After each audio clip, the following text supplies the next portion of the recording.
Mi-meet up. Lagay natin. Bigyan mo na lang sa akin, Brad. Sabi ko na hanggang...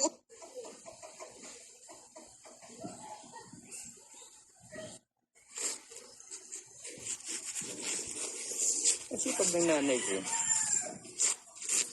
nilinas niya yung ano.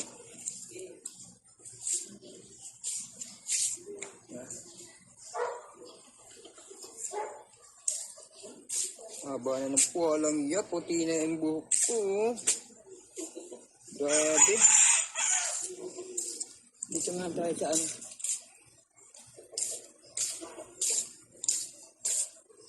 Mama, bis na kayo mga. Ma, mag-prepare na po kayo, alis tayo. Saglit lang naman, hindi na ako maliligo. Oh, di ba?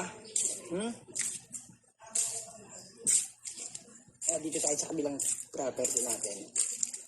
Yan, dito tayo. Dito tayo sa kabila.